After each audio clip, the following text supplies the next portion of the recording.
against land ownership when it comes to women.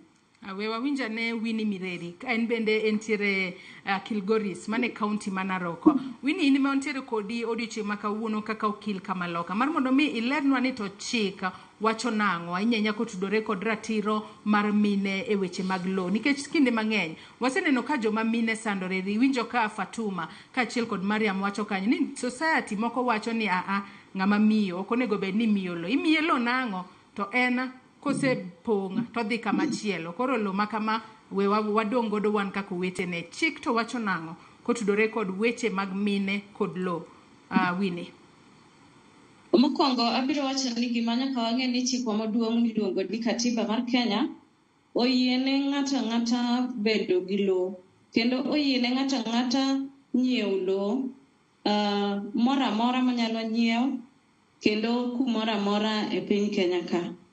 To mano ibro yudo ka katiba wa miyowa article 40 mar katiba wa mane wakalo in the year 2010. Nitie chike mang'eny ma siro joma mine koluwore gi weche mag bedo gi lo.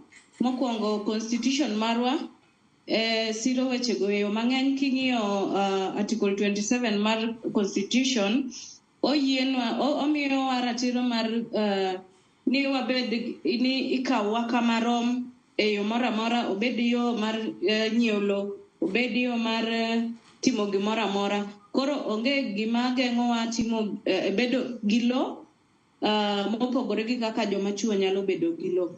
Mopogore gi katiba marwa, nitiere Succession Act. Sama wawuoyo about ka ng'ato tho to koro estate mare nitie property mare madong'. Before 2010 ibro yudo ka nyiri nokoyienegi bedo gi ratiro mar yudo lo ka oponi jonyuol ne onindo kata mama gi onindo. Lakini katiba masani oyienwa nyiri nigi ratiro mar yudo lo oponi iloko lo koro e nying jomodong' ka ngima. Koro manyiso ni kanyo be mon nigi ratiro. To kwaduogo be wan gi chik miluongo ni sheria miluongo ni Matrimonial Property Act. Matrimonial Property Act ni omiyowa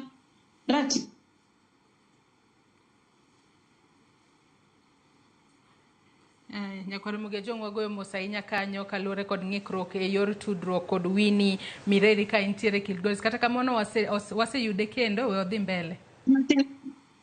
Mos matin ng'ato nogoyo simu. Koro sama ng'ato otho to kiloko lo to ratiro chon iyudo ka nyithindo manyiri iwacho ni ka osenyuom gimana kaka Miriam nowacho ni to koro gin gibiro ludo lo ka chuo gi kwachacha.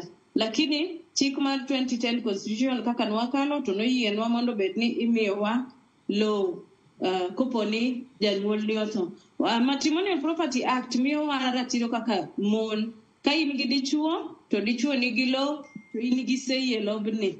Lobni ok onyal bedo charged ka ok openji. Ok nyal timno gimoro amora ka ok openji kaka in min ot. Ka to obedo ni no ki contribute gimoro amora e lobno. Alafu katiba be miyo ngisowa niya koponi